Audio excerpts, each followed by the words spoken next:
कुरकुरीत चकली ही कोणाला नाही आवडत. आपल्यापैकी सगळ्यांना चकली हा आवडीचा पदार्थ आहे.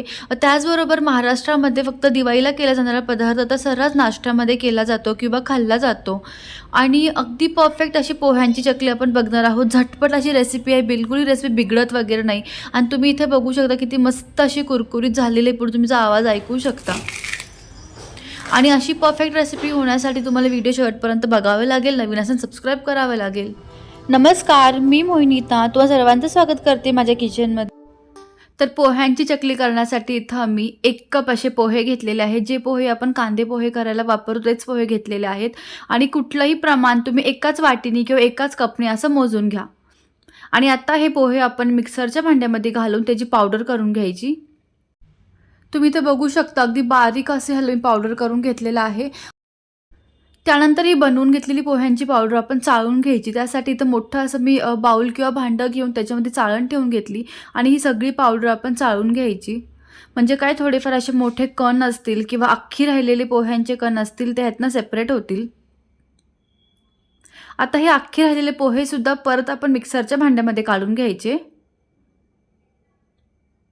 आणि त्याचबरोबर ह्याच्यामध्ये मी आता घालते आहे डाळवं किंवा भाजलेले फुटाण्याची डाळ. तर ही अशी अर्धी वाटी घेतलेली आहे किंवा अर्धा कप घेतलेला आहे. ज्या वाटीने किंवा ज्या कपने पोहे मोजून घ्याल त्याच कपने इथं अर्धी वाटी असे डाळ घ्यायचे आहेत.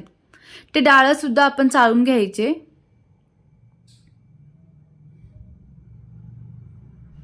अशा प्रकारे चाळून घेतल्यामुळे जे काही अख्खे राहिलेले किंवा कडक राहिलेले डाळ्याचे कण असतात ते अलगद असे सेपरेट होतात.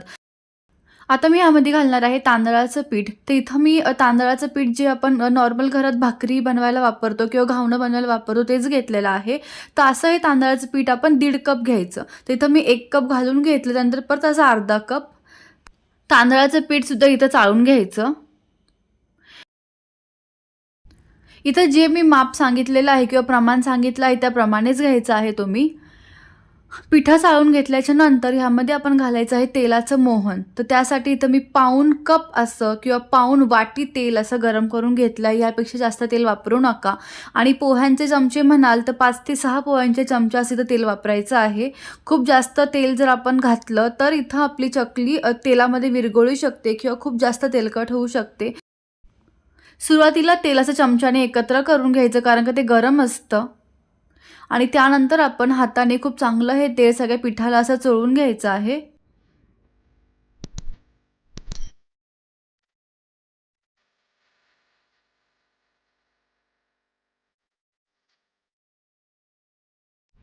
तेलाचं प्रमाण हे योग्य आहे की नाही हे ओळखण्यासाठी अशा प्रकारे पीठ असं हातांमध्ये किंवा मूठ करून पाहायचं. जर त्याची व्यवस्थित अशी मूठ तयार झाली तर समजायचं की इथं तेलाचं प्रमाण एकदम परफेक्ट असं पडलेलं आहे. आता या पिठामध्ये मसाले घालू. तर इथं मी पाव चमचा ओवा घेतलेला आहे. चवीनुसार मीठ घालून घ्यायचं. इथं मी 2 असे पोह्यांचे चमचे मीठ घातलेलं आहे. त्याचबरोबर 3 पोह्यांचे चमचे पांढरे तीळ घालून घ्यायचे. थोडी 1 चमचा अशी धणे पावडर घालायची. ऑप्शनल आहे, असेल तर घाला किंवा स्किप करू शकता. अर्धा चमचा हळद घालून घ्यायची. आणि त्याचबरोबर थोडंसं मी असा हिंग घालून घेतला. अगदी पाव चमचा असा हिंग घाला. आणि इथं लाल तिखट तुम्ही तुमच्या आवडीनुसार किंवा तिखट तुम्ही किती खाता त्यानुसार घालून घ्यायचं.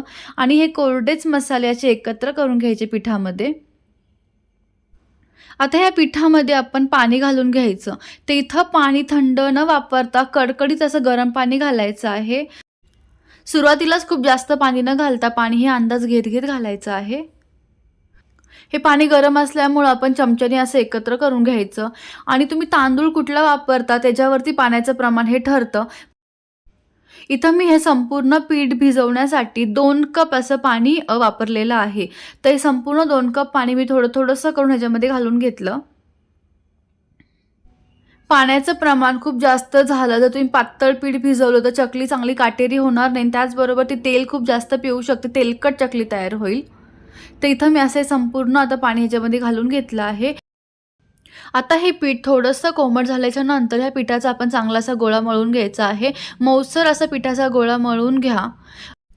चकली ही कमी तेलकट आणि चांगली काटेरी होण्यासाठी पीठ हे चांगलं मळलं गेलं पाहिजे. तसं तर पोह्यांची चकली ही बिलकुलही बिघडत नाही, अगदी व्यवस्थित तयार होते.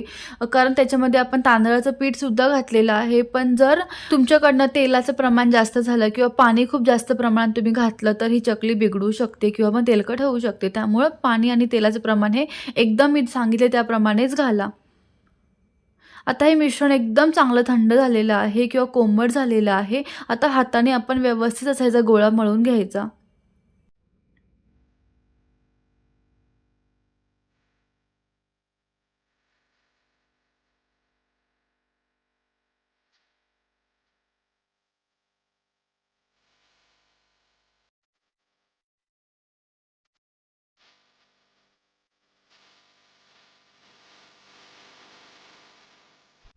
असा हा मळून घेतलेला गोळा आता आपण तेल गरम होईपर्यंत साईडला ठेवून द्यायचा आहे.